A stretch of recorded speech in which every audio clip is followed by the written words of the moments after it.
Welcome to Hail Varsity Radio, the voice of Husker Nation. Insight, opinion, expertise, with the biggest and best names talking Nebraska across the state. Join the show on Twitter at Hail Varsity and at Schmidt_radio. Call in at 402-466-ESPN or 1-800-825-5865. Here's Chris Schmidt.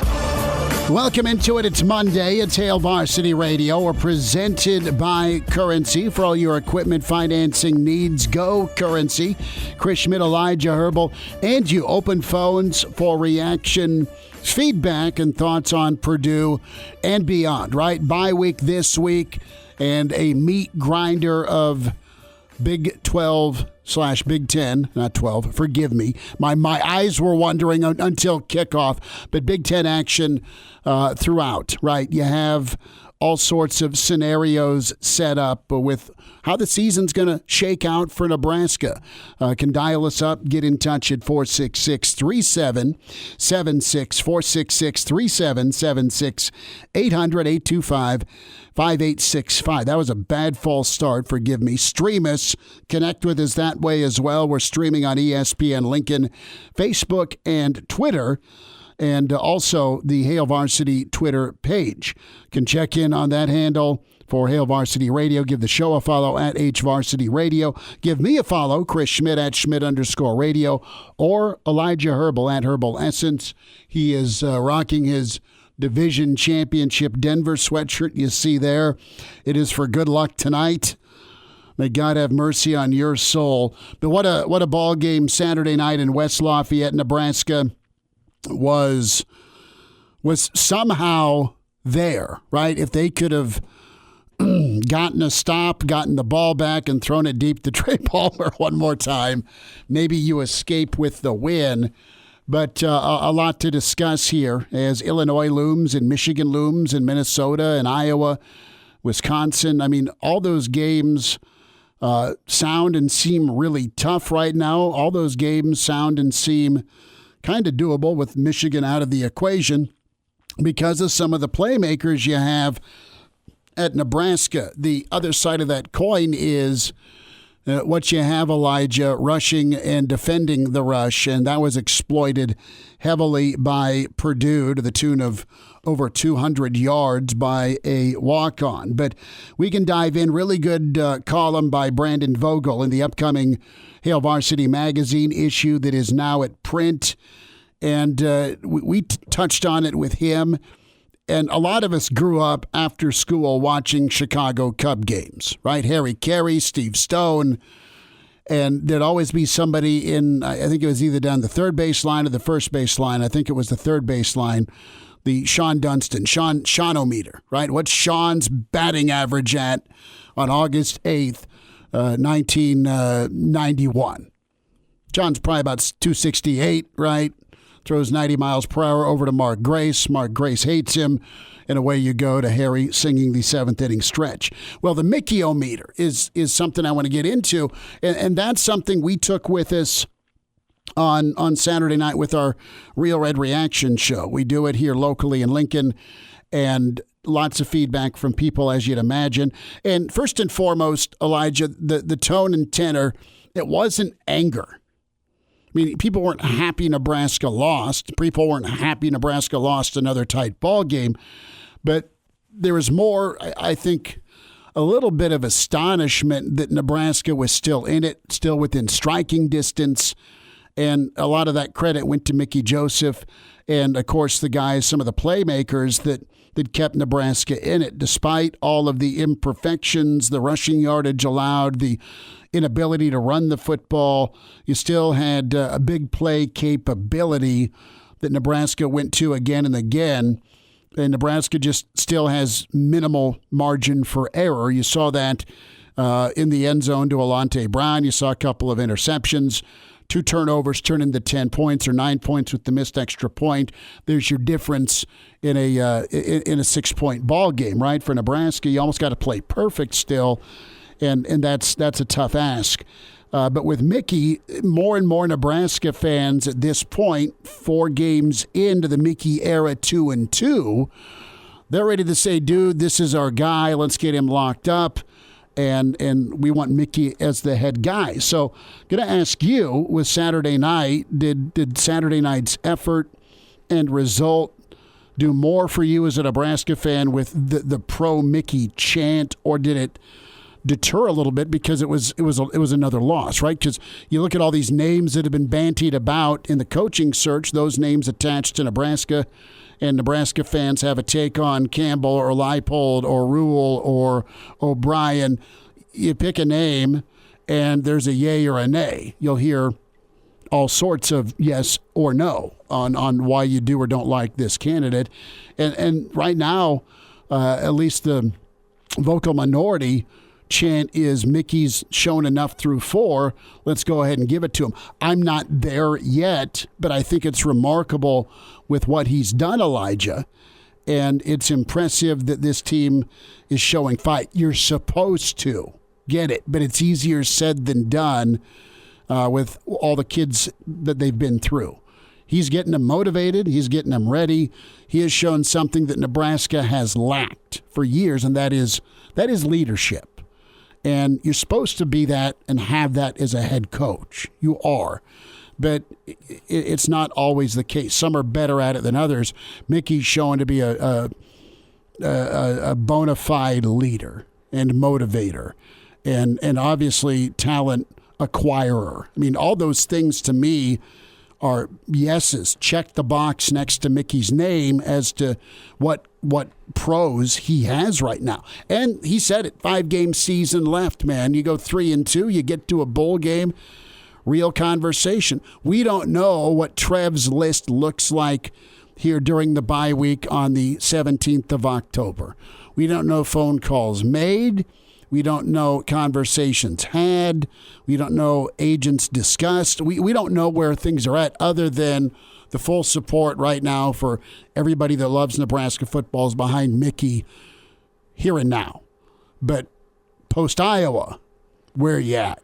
And that's a lot of football yet to be played. But I think Nebraska has the right guy leading them right now. Time will tell if he's the right guy for a multi-year deal, and a guy that is the head coach, the rare guy that goes from interim to head coach. But as far as Saturday night goes, Nebraska, I mean, it looked bad. It looked ugly. 27-10, you're down. Nebraska finds a way to get 3 before half and then comes out and scores to erase that 17-point deficit. And then you're continually chasing points, Elijah, because you can't get stops, and it just continues to rear its ugly head here. Recruiting misses, issues with development and depth, and can that somehow get duct taped and bailing wired as this stretch that's going to be very real. It was a tough ball game to watch Nebraska defensively when it comes to yards allowed, when it comes to first down yards allowed, but it was a really tough game to watch a non-running team look like Wisconsin, look like Illinois, look like Minnesota. And guess what? All those run first, second, and third teams are still on the horizon.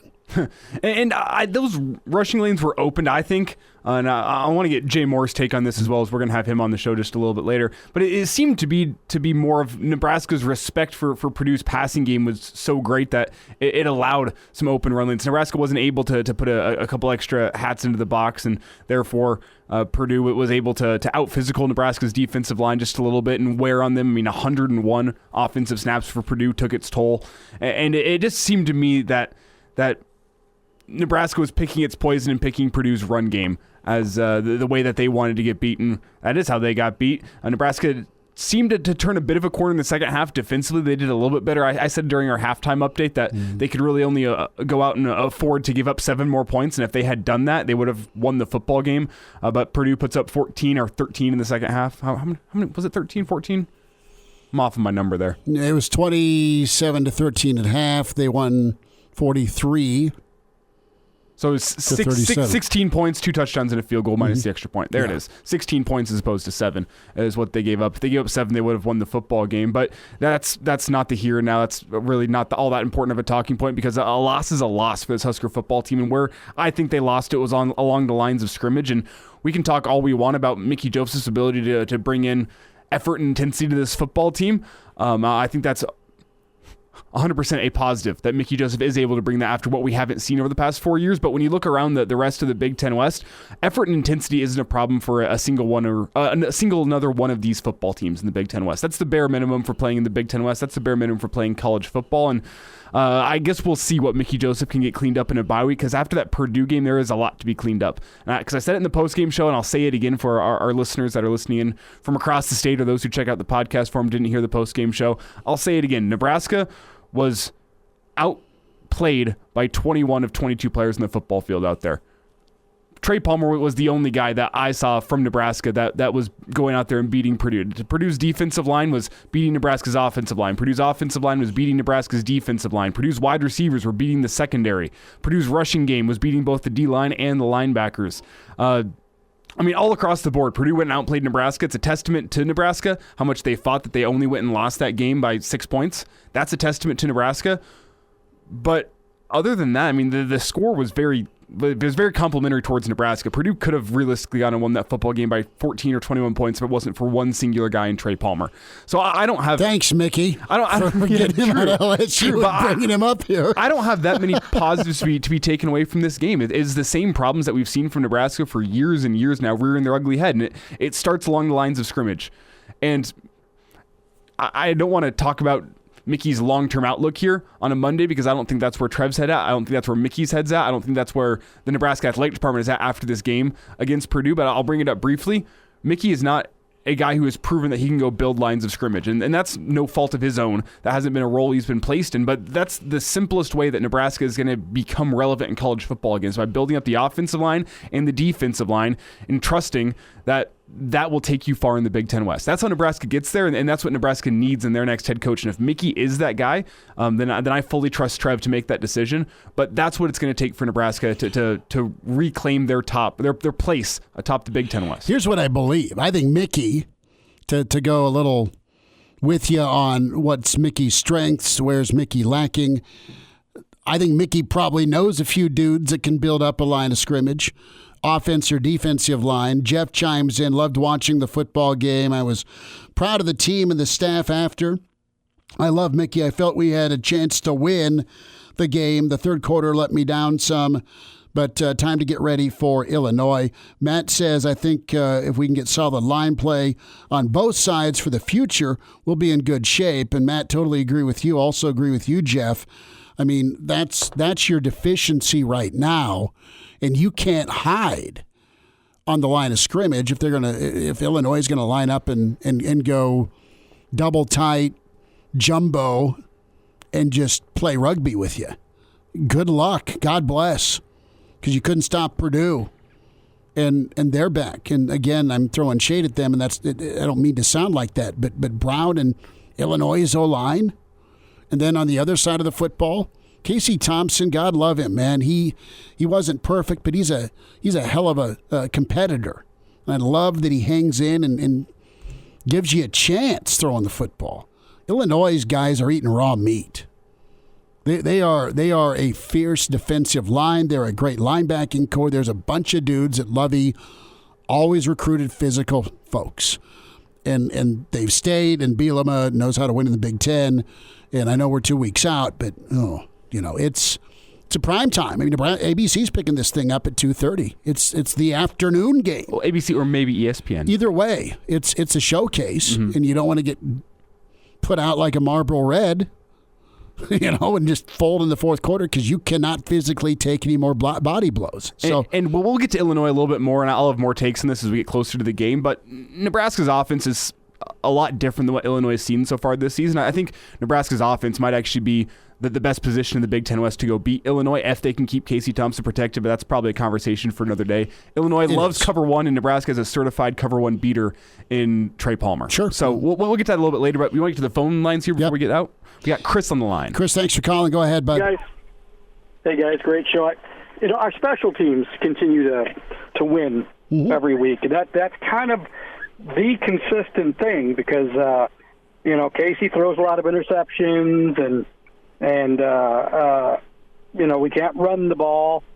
And the defense is still, it's not very good. When Indiana is not a very good offense, especially without their top two receivers, and Rutgers just is right there with Iowa as the worst offense in the Big Ten.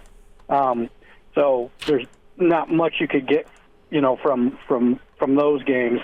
But the special teams have been fantastic, especially the new guy back there returning kicks. That was fantastic, seeing somebody taking it out and getting to the 30, 35-yard line. Tommy's about to break one. You blocked another kick. You got 3 points off of that. You've started a couple of possessions at the 30 or better because of your return game. I think you're right below 50th in the country, so you're not losing games anymore, Chris, on special teams. You were 3 for 3 on field goals. That's all positive. That's one phase of the game that is keeping you in some of these ball games. But, as far as the defense, allowing for the pass, Purdue's not a big throw down the field team. It's not like our guys are way off the line of scrimmage. No, they're a dink and a dunk. We're up against a break. Yeah, hang on for me. I'll get to more of your calls, more of your emails, thoughts on Nebraska-Purdue. Disappointed or, all right, a little bit more pep in your step because Nebraska was able to at least keep it close.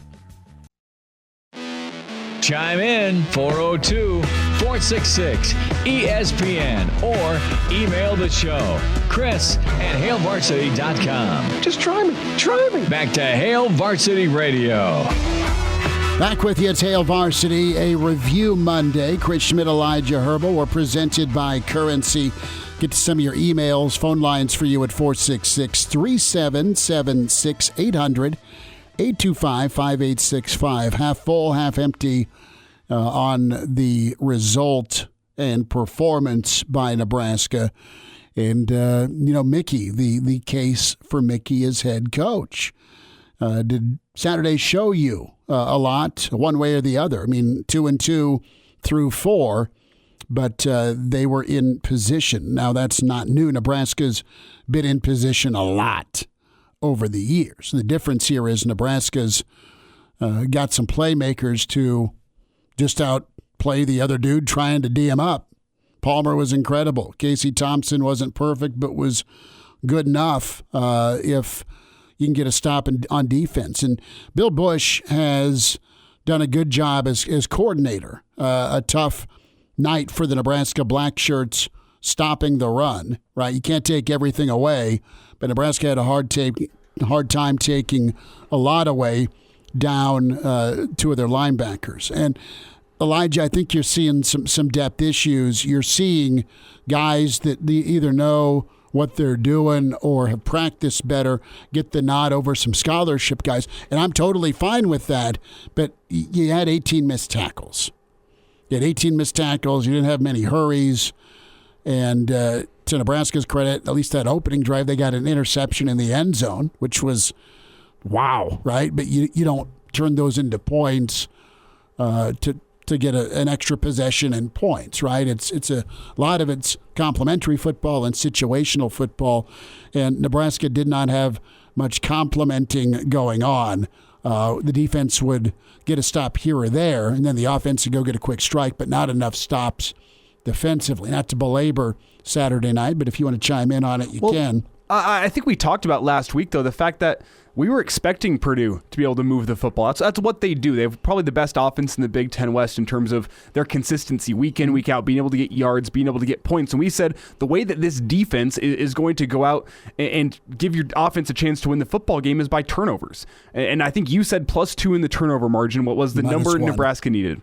And you end up -1. And that's from a Purdue football team that's been notorious this year for turning the football over. Fumbles, interceptions, less so, but a few interceptions, mostly fumbles. And Purdue didn't fumble the ball once in this football game. And I don't know, I'm not a believer that type of thing gets magically fixed in 1 week based on what Purdue was doing in practice. I don't think that they were doing so many ball control drills that Nebraska was just unable to go knock a football out. I think it's a defense that it just isn't great right now at being able to go ball hawk and get the football out. And I don't doubt that that's what Bill Busch emphasized all last week, was how we're going to get stops in this Purdue team is by getting them to turn the football over and setting up our offense in a short field. And if Nebraska can do that, they put themselves in a great chance to win. The offense was doing enough. And even though that was simply on the shoulders of Trey Palmer, it doesn't matter. The offense was doing enough. You couldn't get turnovers throughout the game. And then in crunch time, when it mattered, 4th and 1, can't get a stop. 3rd and 11, can't get off the field. 2 of them. You had 2 great chances. Final drive, 3rd and 11s, you can't get off, and you do get a stop right on. They get 10, not 11, but then you got him dead to rights. You have the perfect coverage, and you can't corral Aiden O'Connell, and he falls forward for a first down ball game. You had 2 great chances on that final drive to get yourself off the field, give your offense a chance to win that football game. And I think that's probably the positive you can take away, is the fact that Nebraska was in that football game late, despite seemingly everything going wrong on defense. But then that's the negative on the other side, is Nebraska couldn't find a way to get off the football field, which has been the story of the past couple of football seasons this year. That Nebraska, whenever it's crunch time, when it's winning time, when, as NFL Red Zone says, it's witching hour and wins turn into losses and losses turn into wins, Nebraska's been unable to step up and make a play. And that same story, that same song and dance continued on Saturday night. And that's the big negative here, is despite the renewed energy, despite the renewed intensity from this football team as a whole, despite the fact that they kept fighting till the end, their fight wasn't enough. And that's just the same story that we've seen week after week over the past 4 seasons. Well, and the real question is this, and I think there's some intrigue, there's plenty of interest because of that energy, because of the Nebraska football team being engaged and in fighting, right? You want to give your support to those that are going to fight hard, and Nebraska will do that. But what's, the outlook for the rest of the season? It would have been a real nice upset, right? As Cousin Eddie said, a real nice surprise. That's what Saturday night would have been if you could have stole one. And the way your defense got bludgeoned, if you would have found a way to get out of Dodge with a win, wow, right? You pulled one off against Rutgers that was a bit magical and very ugly. You were the better team in the second half, adjustment-wise. Against Indiana, Purdue just too much juice, and you didn't have a chance to answer them. Get to your calls here, an email to get into. This is from Chad in Hastings. If people want Mickey Joseph, he's going to have to do something about Whipple and the offense. Again, I know it's difficult to run the ball on these West teams, but Whipple doesn't even make a proper attempt at running the ball, and I think that's a big part of it. Yeah, it worked to throw the ball, but we'll never win against these teams without running the ball and controlling the clock. Got to have more than 2 running plays going into these games. That's fair. You need to be able to run the football, but you are putting yourself in dire position on 2nd and 9, 3rd and 8 if you don't get anything, Elijah, right? On first down, trying to run it. You got to pick your spots, and you're going to go with what gives you the best chance. And right now, it's throwing the football. It's sad to say. Well, that email just reminds me a lot of what Pat Narduzzi said this past offseason about Mark Whipple. And we as Husker fans sat back and went, well, what's Pat Narduzzi complaining about? You have the best passing attack in the conference, and if your passing attack is working, why does it matter if you can run the football? And I get it. I get the importance of running the football, but whenever you saw in the first half that the running game did not work worth a damn, and you change it up in the second half and go to a passing attack, which is giving you success. It's allowing you to score points. It's allowing you to stay in that football game. We can't sit back and complain that Nebraska's not running the football. Well, you threw it to Trey again. He was open. Why? No, and I get the premise of the email. Totally do. But as do I. But we're not in a position to complain whenever the Husker offense did look is working that much better in the second half by getting the ball to Trey Palmer. Chad, they just don't have the horses up front to do it. And you got to find something that is going to work for you offensively. Now, if what works for you offensively is solely getting the ball to Trey Palmer, throw the ball to him 15 damn times a game. If that's what gives you the best chance to win, turn around and hand the ball off 5 times. If you are not getting anything going on the ground, why keep sticking with it? I understand the premise of body blows, but if your body blows are getting blocked every single time, it's worthless to keep on going to the body. Well, long and short, you had the ball for 6 minutes and you almost won the football game. That's not a good recipe at all, but at least you were able to somehow stay in it. And ask yourself, if you sit back and ask yourself, realistically, if Nebraska kept on running the football, do you think they would have found more success throughout that game? No, because it's 3rd and 9, and here comes the pass rush. And that's where I'm at. So, yeah, I'd love to watch a Husker football team that's able to commit to the ground game and is able to get things going more in the second half. But I don't think anyone who was realistically watching that football game from an unbiased point of view thought that Nebraska was going to get that rushing game going at any point during that game. What you do hear murmurs of is tuck and run, Casey, on some of those sacks where he's holding onto the football. And he scrambled a little bit more, or there was at least one quarterback design zone read for him. Let's see more quarterback run element. Maybe that helps the run game because people have been so keyed on Grant. Who's on the line with us? We got Dave on the line. Dave, thanks for calling, bud. Go ahead. I think you guys kind of touched on it. First off, I thought I was surprised that the Huskers hung as well as they did, because sometimes it's not the X's and O's, it's the Jimmies and Joes. Mm-hmm. And I don't care how good your coaches are, if you don't have guys that can get to that next level like the NFL, along the offensive line, along the defensive line, you're down your 2 starting middle linebackers. There was a lot going against Nebraska Saturday. For them to hang as well as they did, I'm pretty impressed. But again, it comes down to the Jimmies and Joes, not the X's and O's. Well, and the one thing you have is some of those dudes that can go make plays against somebody else's defense. You have that right now in Palmer. You have that right now in Casey to get the ball to him. You have Grant. You have Vokalek. I mean, you have some options. You just need to be able to provide a little bit of time. Now, don't kid yourself. The next 5 opponents will absolutely have 75 guys on Palmer, but that means some other guys are going to have to step up, be it a Vokalek, a Washington. See if you can't get Grant going in the pass game. Figure out a way to get some holes open to be a better balanced offense. But, yeah, Purdue had zero answer for Palmer, and it almost delivered a win. Yeah, but like I say, until we get some offensive linemen that can play at the next level, like a Cam Jurgens. I wonder what this team would be like if Cam was still there this year and we had Norelli that was still able to play this year. The offensive line may be a totally different, and if Teddy's healthy, how better this offensive line would be. But right now, let's face it, if you can't run the football in the Big Ten, you're not going to win a lot of football games. No, amen. Dave, thanks for the phone call. And that's the hill you're trying to climb right now at Nebraska. I mean, it's very, very dire, but that's the reality. I don't blame Cam for not wanting to stick around with this.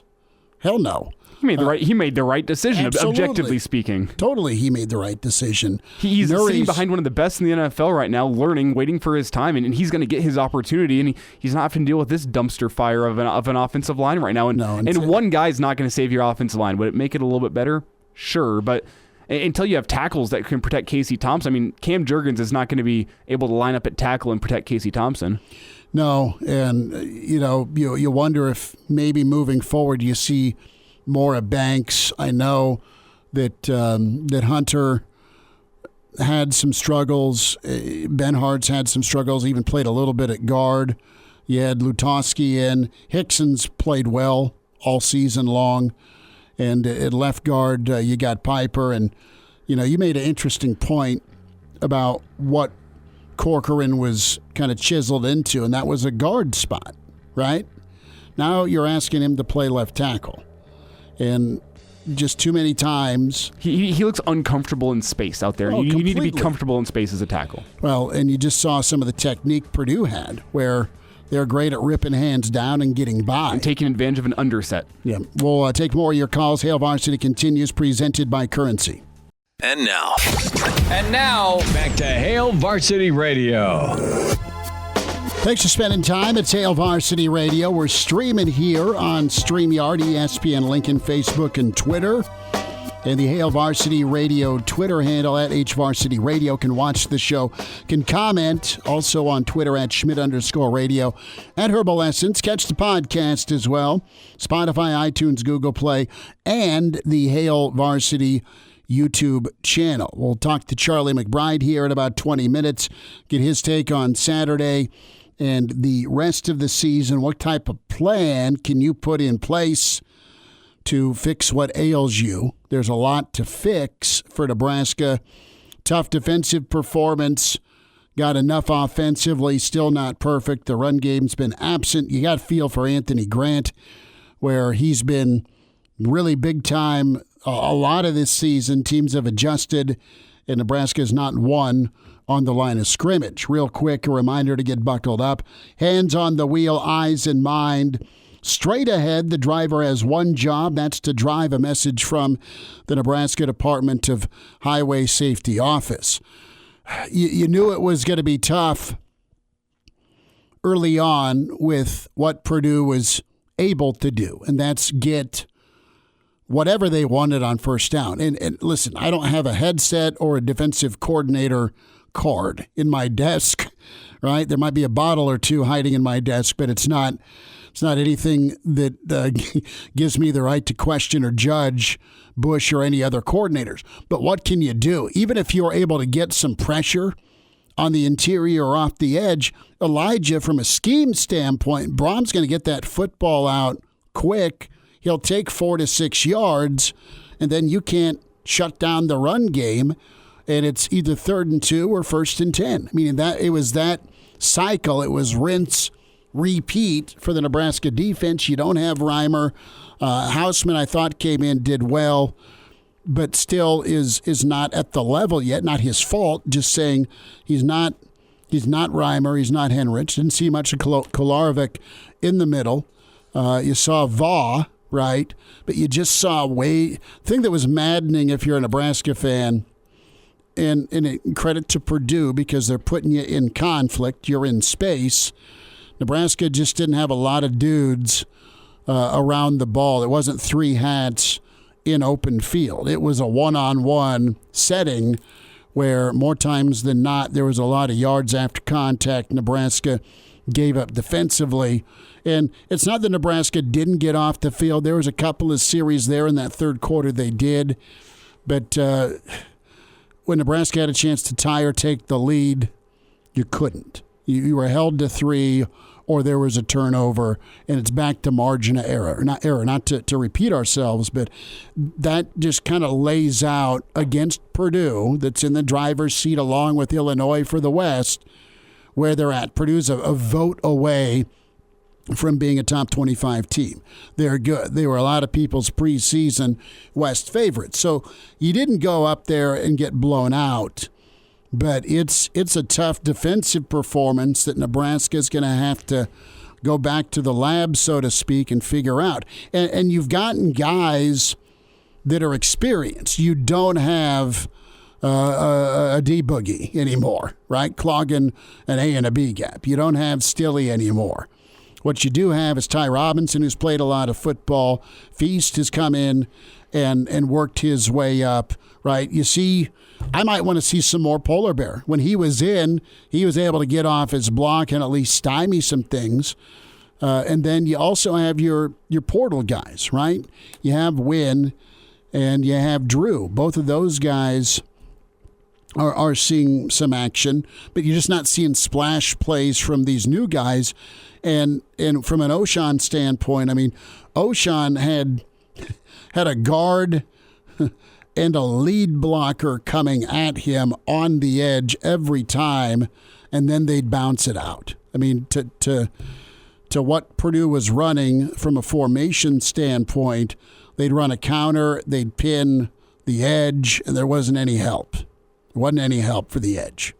Yeah, the defense was just outclassed in multiple phases of the game. And whenever you have a guy like Aiden O'Connell was phenomenal in that game on Saturday. I want to give full credit to him. He's a walk-on. Yeah, and whenever you see the blitz come in, he did a great job. His timing was perfect. His ball placement was perfect, and he was getting out those quick 3-4 yard slant routes, those hitch routes. Whenever the blitz was coming, he got the ball out quick, and he got it out on time. And that was crucial for Purdue's offense. And then they did what they want because Nebraska was respecting that passing game of Purdue. They did what they want running the football. And whenever an offense can run the ball at will and throw the ball at will, there's not much you're going to do defensively. And the simple fact of the matter is that Purdue is just a much better offense than Nebraska's defense. And we knew that coming into this football game that Nebraska's defense is better with the effort, but there's still a lot that needs to be cleaned up. And where I look at this game really being turned was the fact that Nebraska was down both its starting linebackers. Hinrich and Reimer both out meant that Purdue had a lot of space to operate over the middle of the field whenever they were throwing the football. Those linebackers did an admirable job, I'd say, coming up and filling the run. And while it was still a noticeable drop-off from Reimer and Hinrich, they did admirably. But where I really noticed it was those pass drops from the linebackers. Reimer and Hinrich. It's an experience thing, isn't it? Yeah, I mean, a lot better at those sort of things than Mauga Clements and Ernest Hausman. For 3 years. They've done it for a long time, but the simple fact of the matter is Purdue had what they wanted over the middle of the football field, and I don't want to dog the linebackers that came in, and I really do think they gave a lot of effort. Mm-hmm. They gave their best, but the simple way to put it is There's the fact that it wasn't good enough. There's a gap between 1 and 2. There's a gap between 1 and 2, and Purdue took full advantage of that gap. Well, it is a 5-game season. And as we talked about last week, that this game did a lot in terms of what Nebraska's outlook for the season was. If they can beat Purdue, now you set your sights on Big Ten West. Because they've lost that game, now it's a fight, and it's a hell of a scrap just to get it back to a 6-win season, to get it to a bowl game. That's the shift. That's the shift. Absolutely the shift from what happened Saturday night to your expectations, right? And I think there's a Mick, let me buy you around, man. If he can get him to bowl eligibility with what they have to face. Illinois is ranked. Illinois got a bye. Teams are going to lose next week. Illinois is going to come in the top 15, right? You have Michigan that is top 4. They're money. They're great. They're in for 4 bills on Penn State and looked really rugged in doing it. Iowa's a mess, but they're still incredible on defense. And they're the next defense that I see that has a reasonable shot at stopping Trey Palmer with what they have in the secondary. That's a long ways off, but man, that game could be a damn dogfight because Iowa's offense isn't great, but their defense is elite. No, absolutely elite. I mean, their defense feels like they're scoring as many points as their offense. And then you factor in Wisconsin, who, man, that was a deflator if you're Wisconsin, because Sparty'd lost 4 in a row. And they were reeling, but man, that was a had to have for Mel Tucker and company. Him being a former Badger, he wanted that. They found a way to gut it out in overtime. Wisconsin is losing some of their high-profile guys by the week. They lost a 4 or 5-star offensive lineman last week. That was a team disciplinary thing. Their top wideout, one of their top recruited wideouts, Gonzo, he left over the weekend.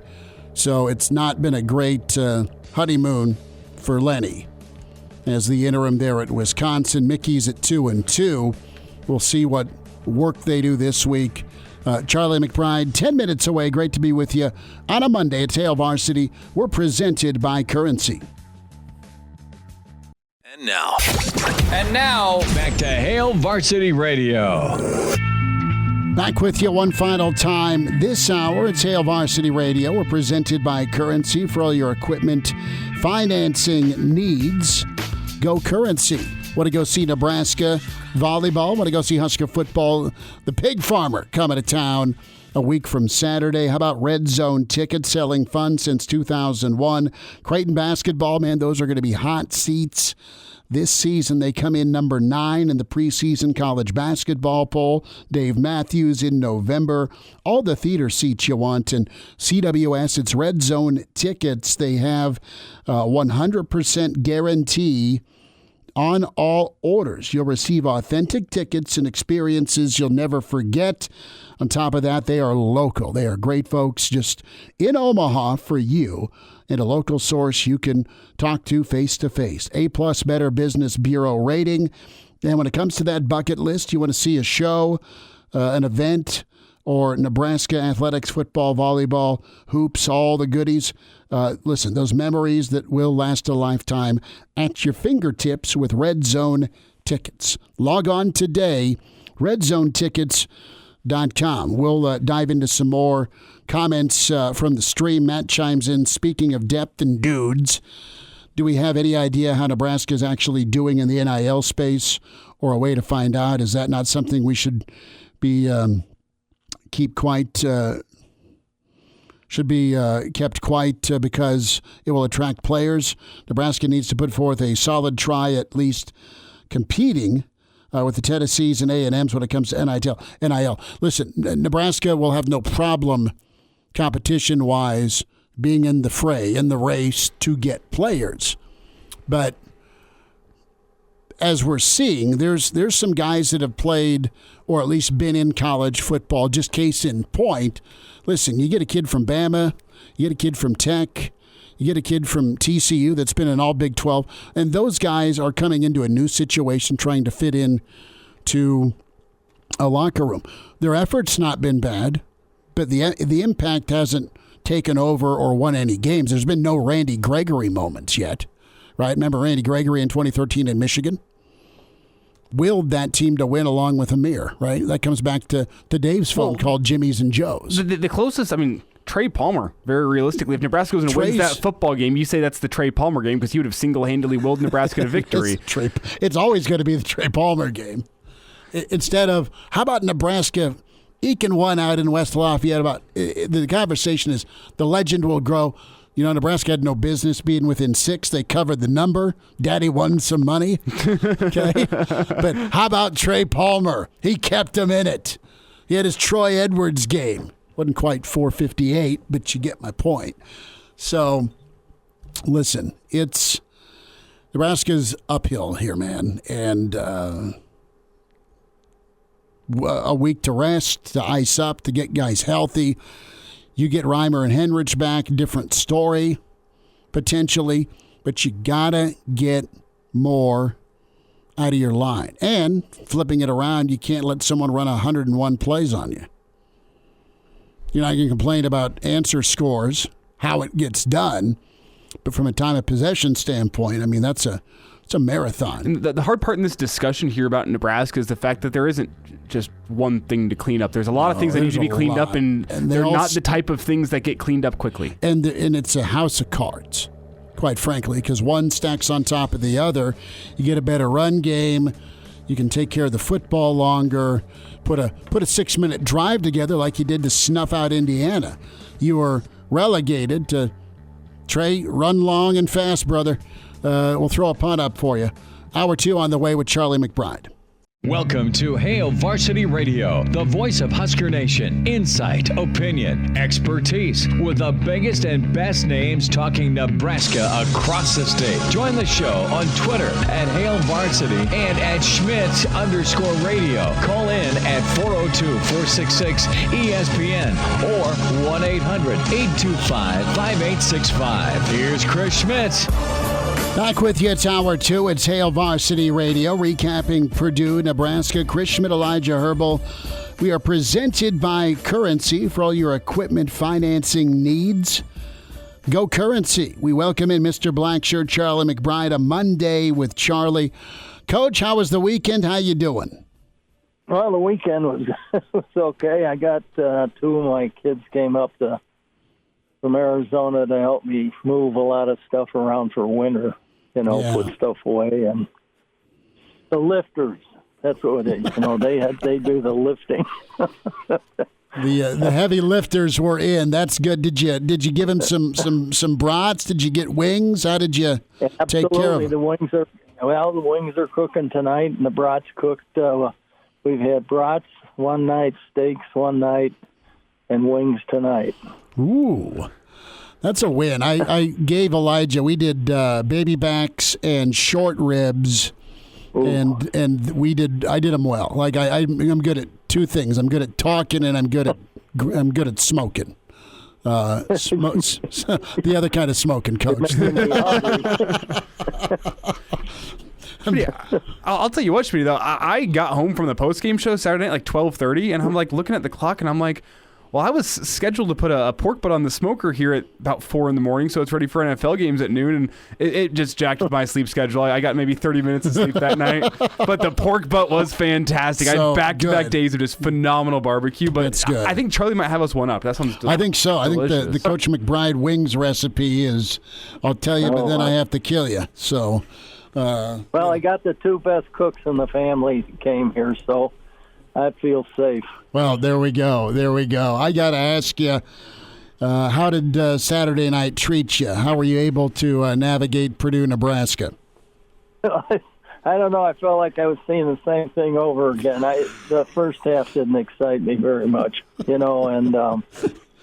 I just thought that maybe, we could have played a little better in the first half, and, of course, I did that the week before, too. But, in a lot of respects, I was, we had some strange tackling.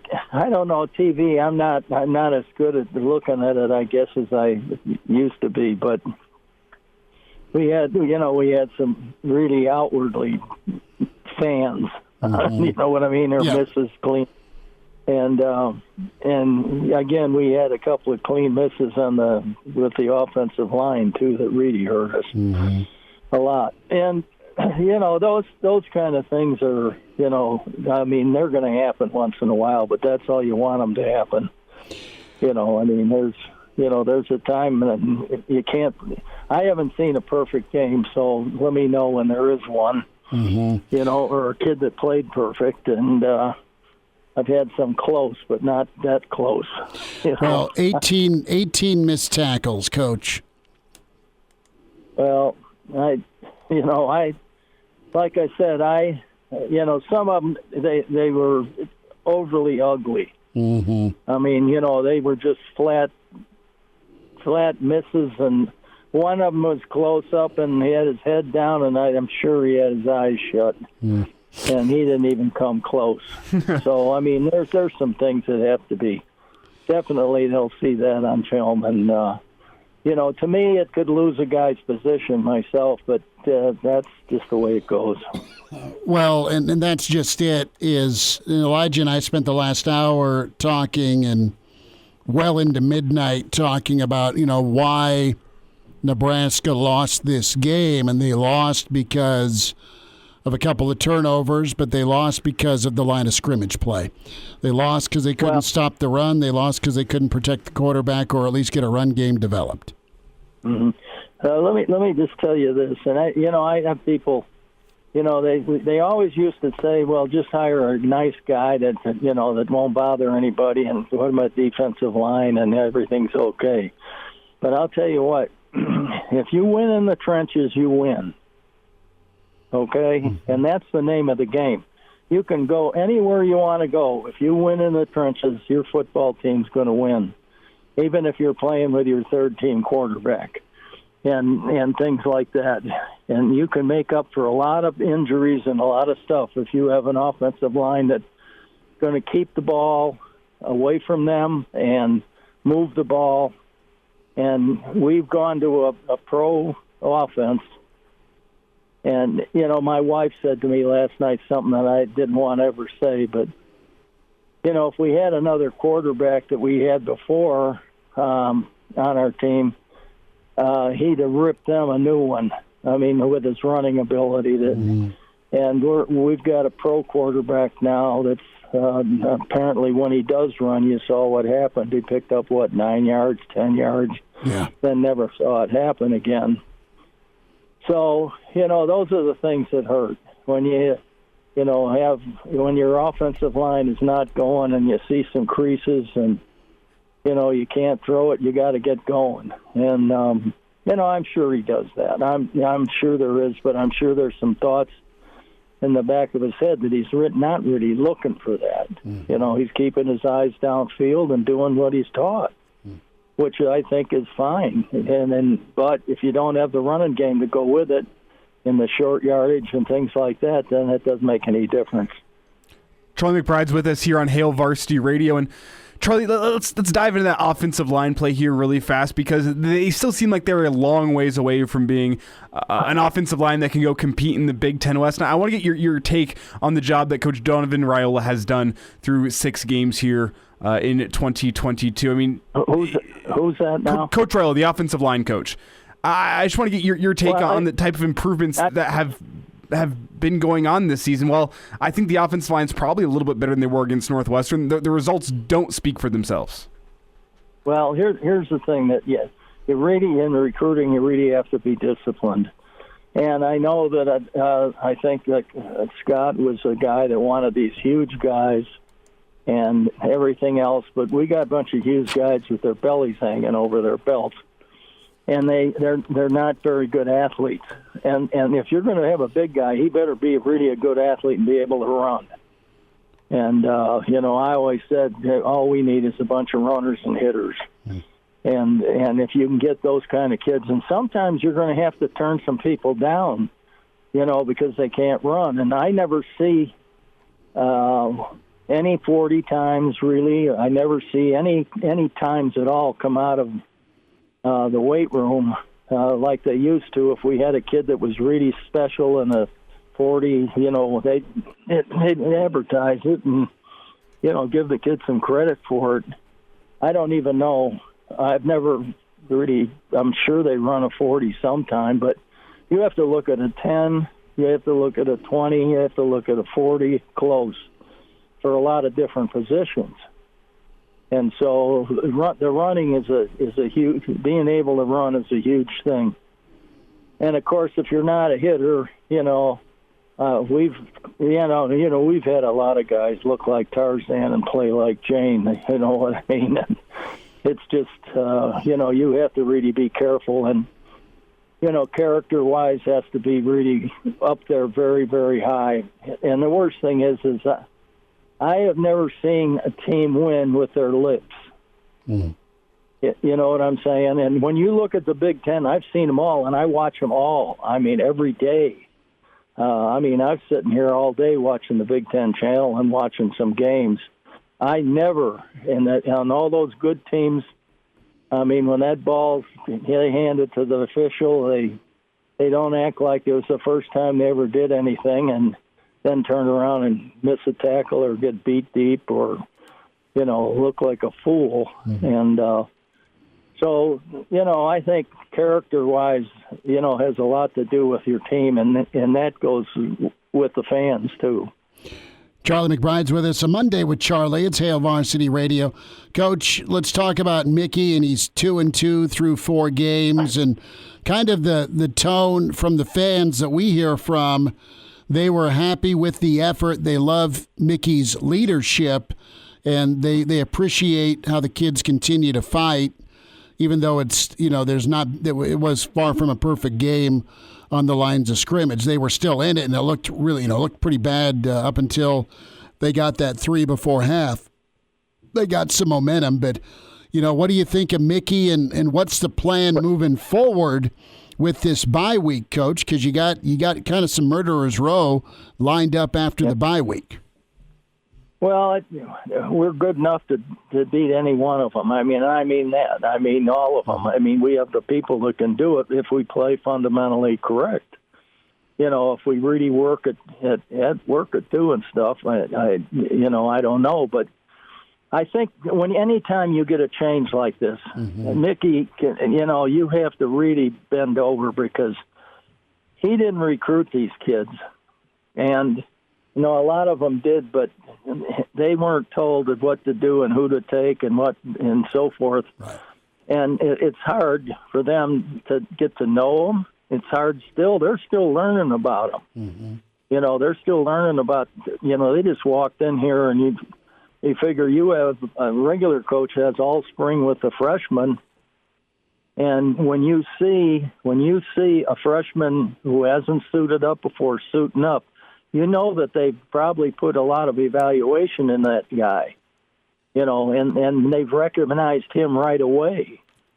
to be able to suit. I think we suited up 2 freshmen, I think, this last week, and which is a plus, and those things.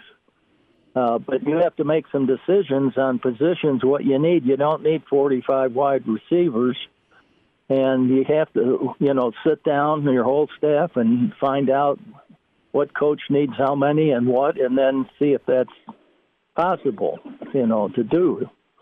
So that you just have to do it that way. I know it's sometimes you'd like to have, when you're a spread team, you like to have more receivers, which I think is right.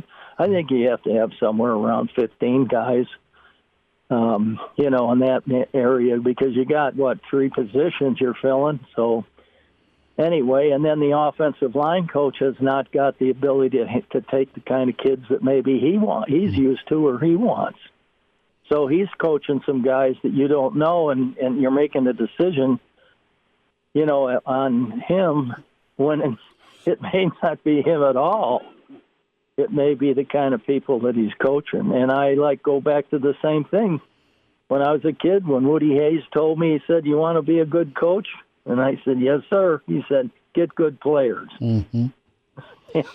And so that's the answer. I mean, good players in college and pro ball are going to win for you and make you a good coach.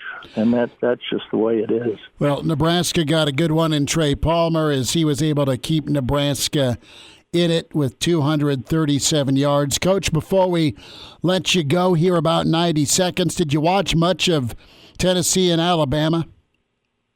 Yeah, I did. What did you think of that one? Really surprised at Tennessee. And I thought it was to play away from home, again, you're talking about a tough deal. And, of course, you could see what was, the place was wild. And yeah, it was. And they probably didn't hear a thing. I mean, their whole team, they were probably going with a silent count and all kinds of things.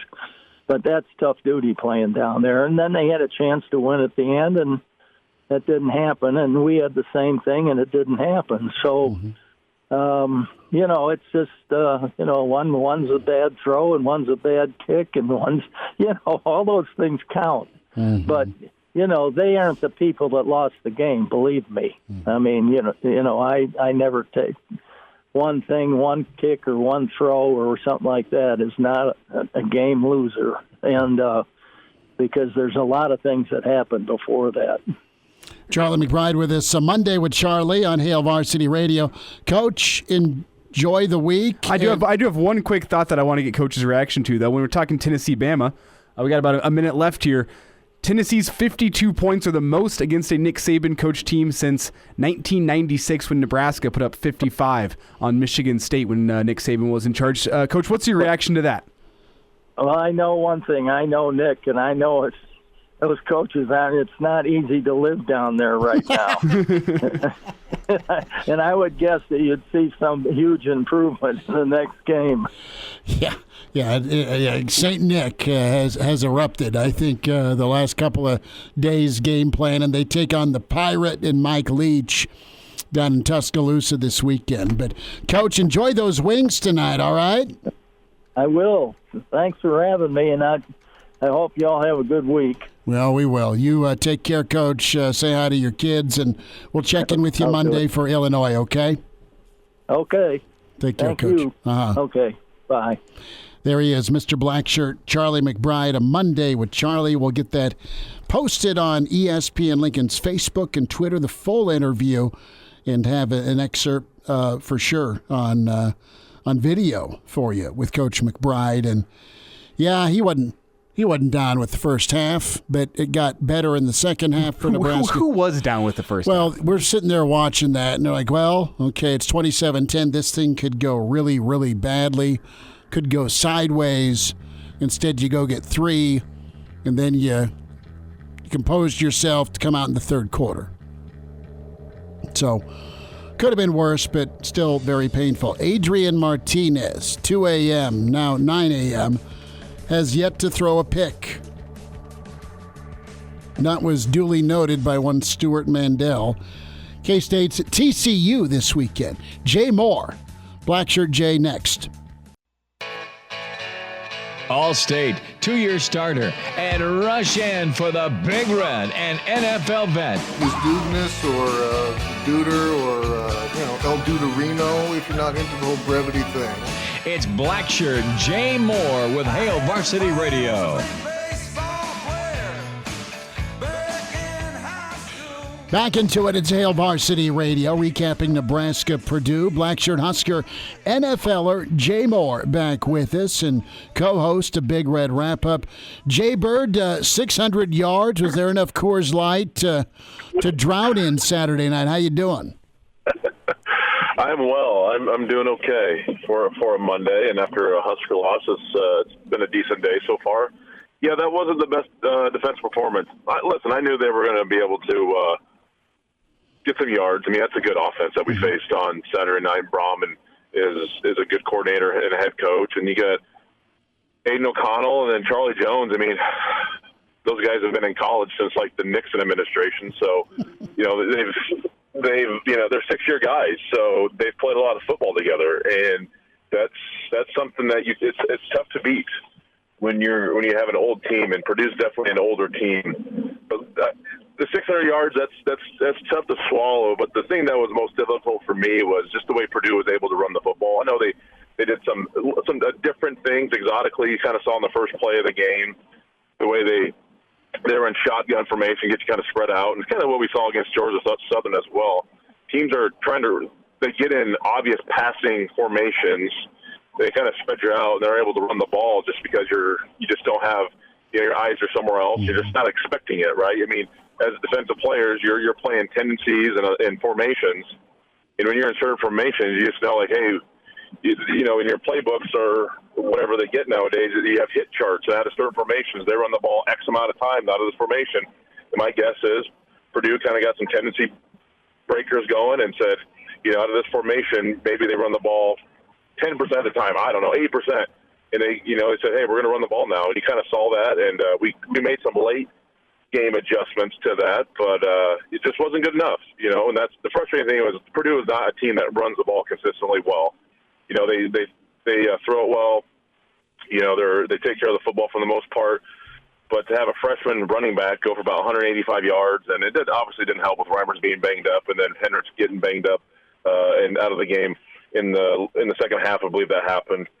But yeah, it's just I figured there would be some points scored, but their ability to run the football kind of that was the most frustrating thing. You got to be able to stop the run first and foremost in any defensive game plan.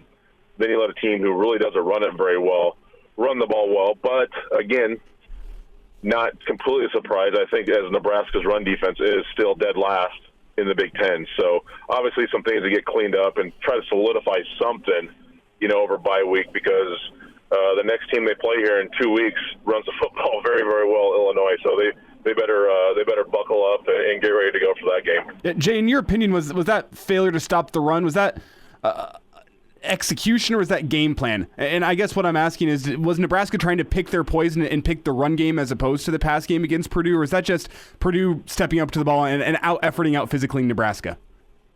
I don't think it was an out-effort, out-physical thing. I know Nebraska did miss some tackles, but they kind of, that first play, they ran out of shotgun, and they ran it, I don't know, 4 or 5, maybe 6 times in a game. They,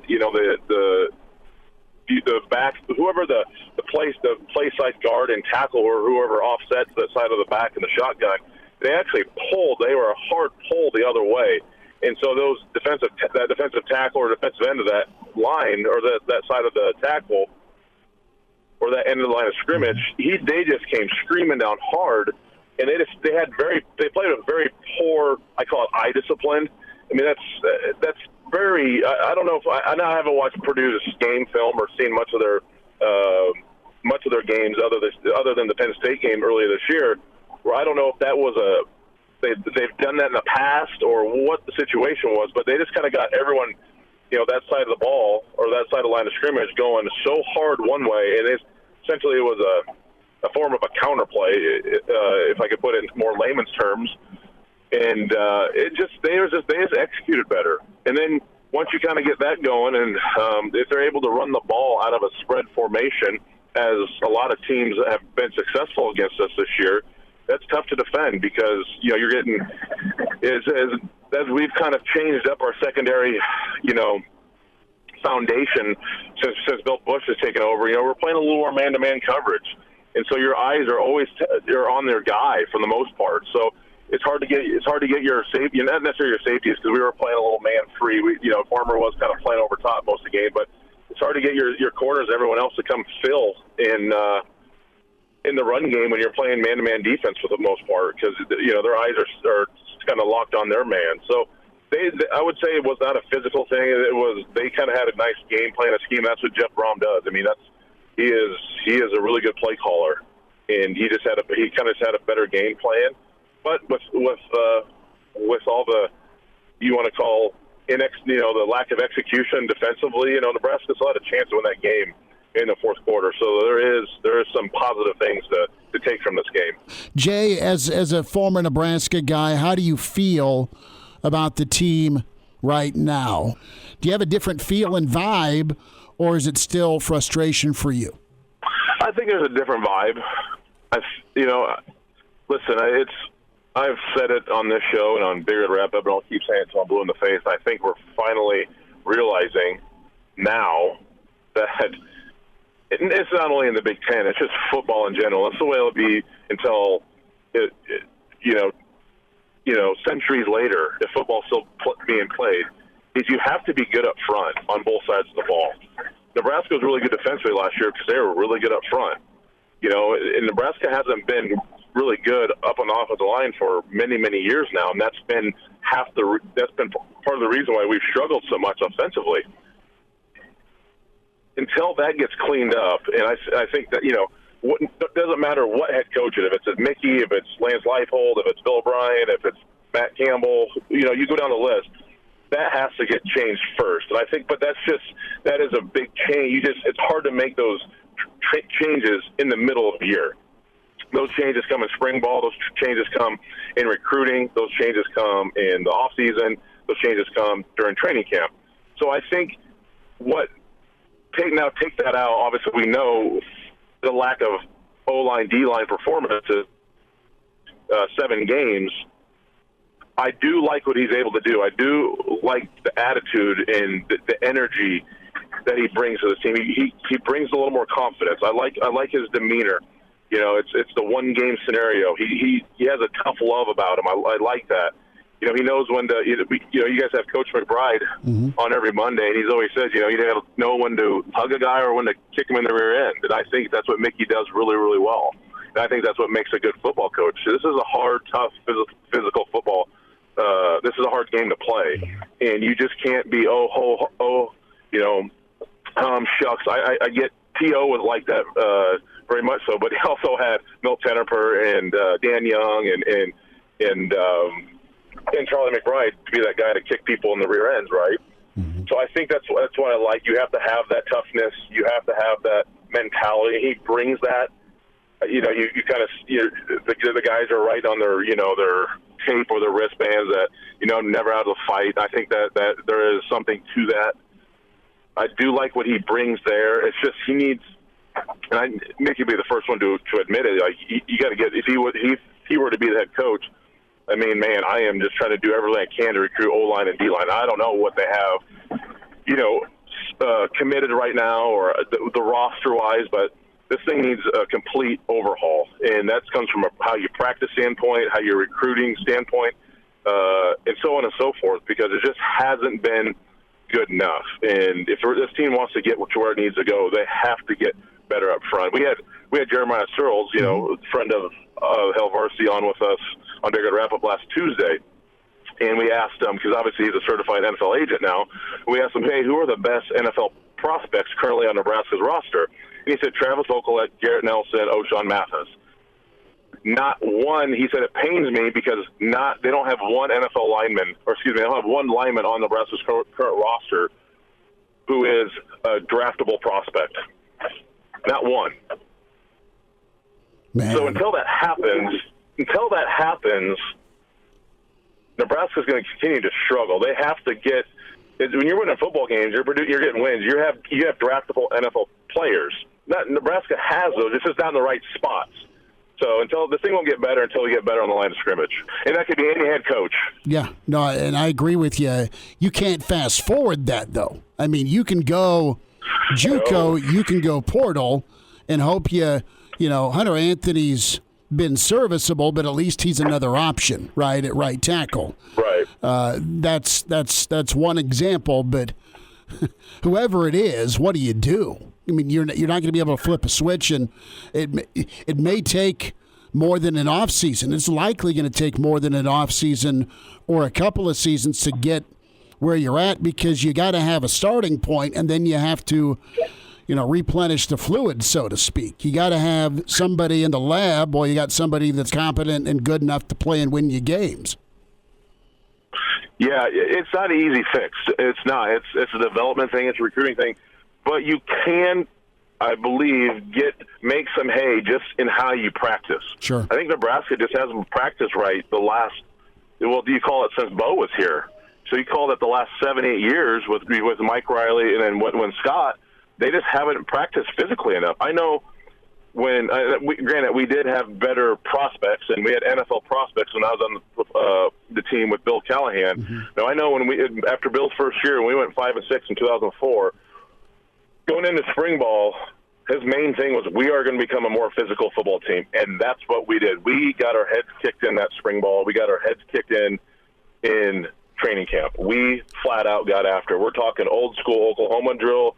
We're scrimmaging one-on-ones in the middle of practice. Like it is, and we got better. I became better. I became a better football player. I went from a guy that had started 6 games to obviously starting his junior year and became a prospect. Like, it was a grind. It was not fun, but it made you better. It made me better, made our team better. We're able to finally get going with what you want to get done. So you just have to fully commit to it. It's hard to do it. You did things one way, and all of a sudden, like when I said previously, it's hard to implement that in the middle of the year. You can try to do it, but you also you have to be careful, though, because you still have games to play. It's obviously a lot easier to implement things in spring ball when you only practice 3-4 times a week for a month, and if someone gets dinged up, so be it. Next man up, no games to play. There is some level of concern. You got to take care of guys and to get them ready to play. But this is another week coming off a loss. Hey guys, let's get our couple days off. Let's get healed up. But guess what? We are getting right back on the saddle, and we're going good on good for another 3 or 4 days. And now back to Hail Varsity Radio. Jay Moore is with us here on Hail Varsity Radio talking Nebraska-Purdue, the upcoming bye week and what's still to come on Nebraska's schedule. And Jay, as you look at this bye week, you got into it just a little bit, but what things did you see against Purdue that you think can realistically be cleaned up within the bye week? We saw a new team, it felt like, from Nebraska come out and take on Indiana coming out of their bye week. Felt like they got some things cleaned up during that bye, and now we get into the second bye week. What things realistically do you think can be cleaned up in a week and can be looking better by the time Illinois comes to town? Yeah, it comes up front. Obviously, you got to keep continuing to do the things that you've done well. Essentially, it's just Casey Thompson to Trey Palmer. I mean, that's been what 75% of the offense. Obviously, Anthony Grant's been really consistent in providing some sort of run game, even though the offensive line struggles heavily at times. But it's continuing to practice good on good, coach the techniques, coach what you're looking for. Maybe you can make some tweaks here and there with the 5 guys you're playing up front, or maybe you're like, you know what, this is our 5 that we played against Purdue. This is our best 5 we got, and then you just commit to that and develop those guys and try to get something accomplished in a matter of 10 to 11 days before you play Illinois. That's what you're realistically in time frame. That's what you have the time to get better. So.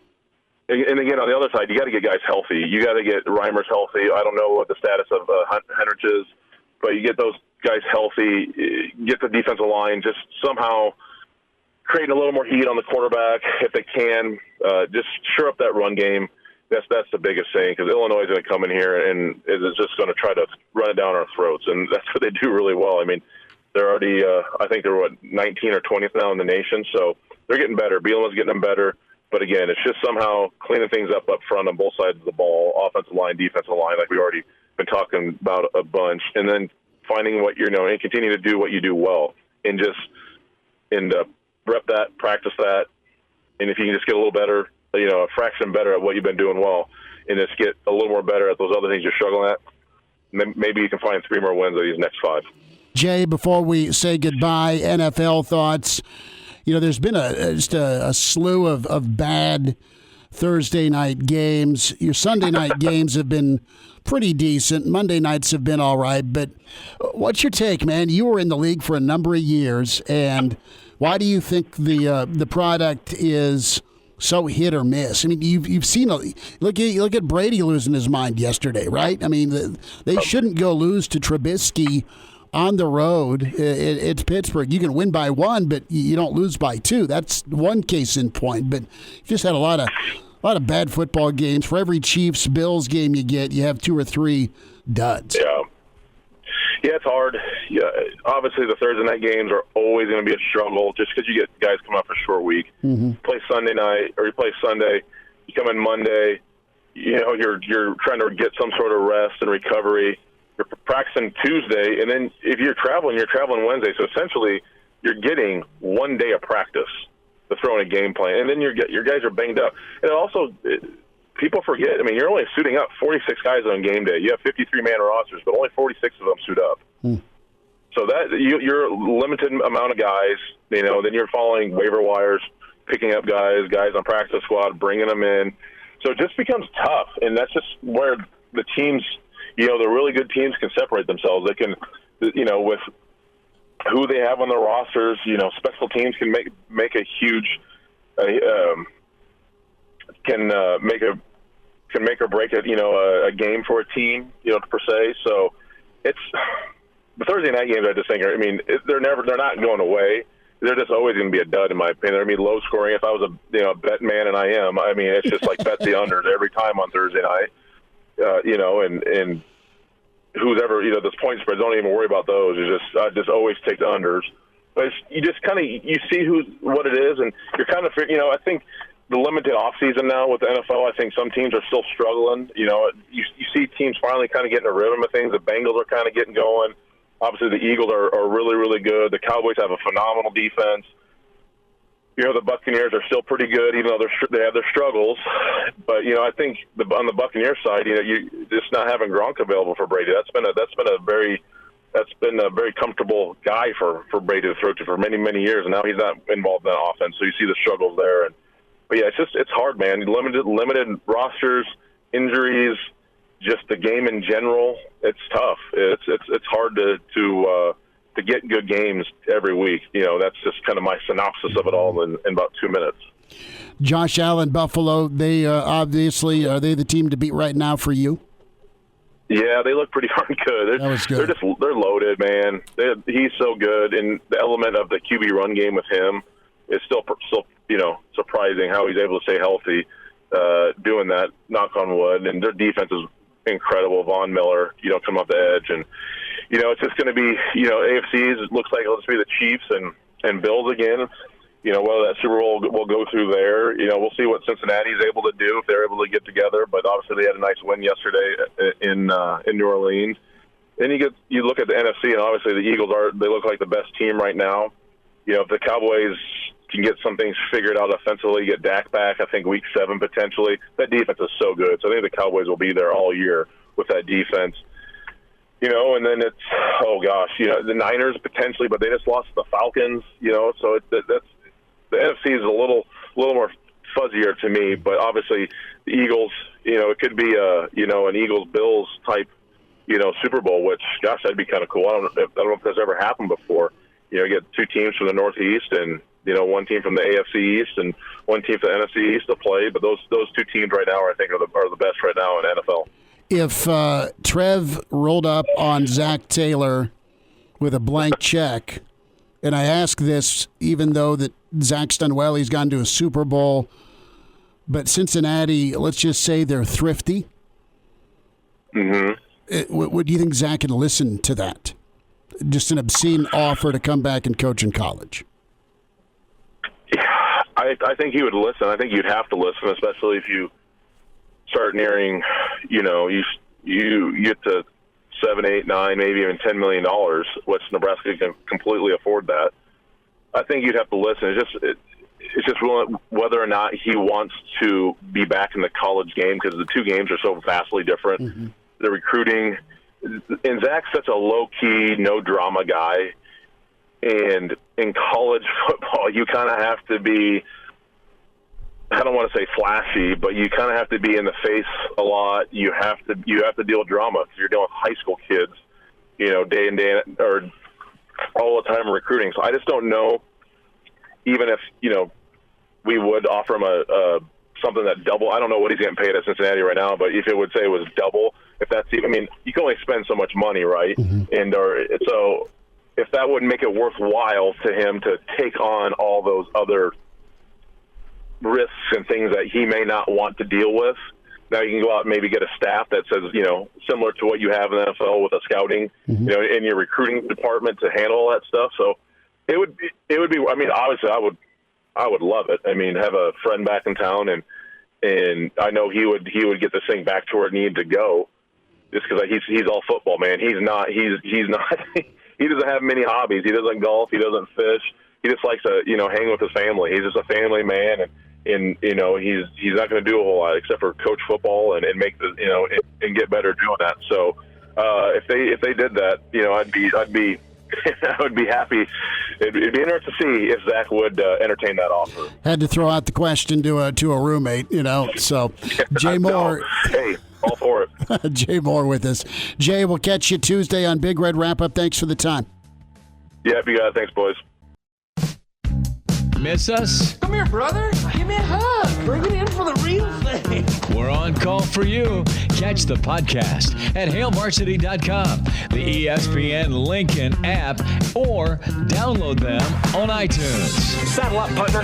Back to Hail Varsity Radio. One final time, big thanks to Charlie McBride, Jay Moore this hour, and thanks to your input and reaction as we close the book on Purdue. We'll dive into midseason report card time. I hated that as a kid and even as a college student. But we'll do our best grading as we're into the second bye week. Nebraska has a 5-game season left per Mickey. And we'll divvy out some grades tomorrow on the show. Matt Schick will join us from ESPNU. And, of course, the Schick and Nick podcast with Hurrdat. He had a cool, really awesome sit-down interview with Mickey Joseph last week out of the Purdue game.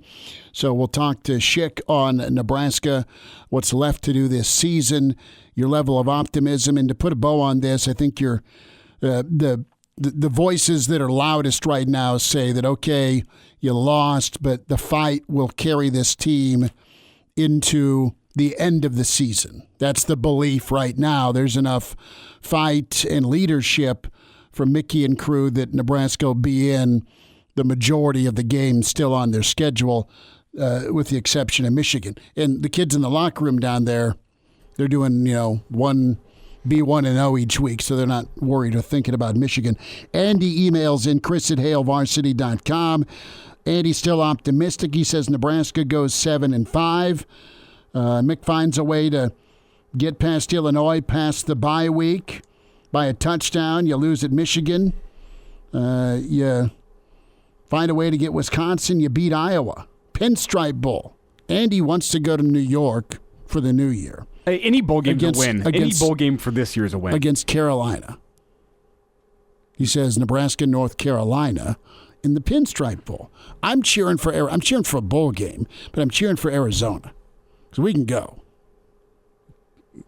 We could, actually. Yeah, I got a place to stay. I also got a place to stay. So Casa de Joe Mama. We wouldn't even have to, share you call Barney up and say, hey, dude.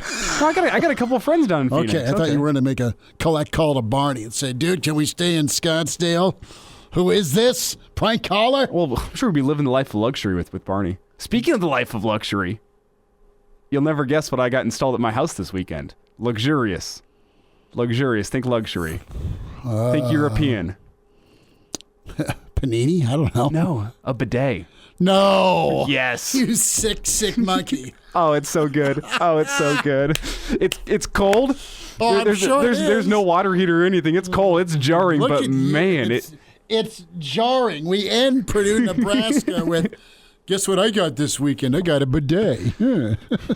It's efficient. I mean, it's efficient. I would say 10 out of 10, but the coldness it does throw you off a little bit. 9 out of 10. You got nowhere else. We're presented by Currency. We go Broncos Chargers tonight, but I'd rather not. All your equipment financing needs go Currency. Thank you, Elijah, for that. Vic says he brought the bidet up months ago. Nice. Well, good. Vic's, yeah. Listen, good for you. You need a little bit of a clean in after that. Mm-hmm. Defensively and offensively. Hey, I've never felt cleaner than when I used a bidet. Look at you getting hosed down. Sorry, listeners. You can go to Amsterdam and pay extra for that. Elijah's like, nope, it's going to put it in. Keep my safe word fumblerooski to myself. All right, we're back at 4 tomorrow on Hail Varsity. That'll do it for Bidet Talk. Have a good night.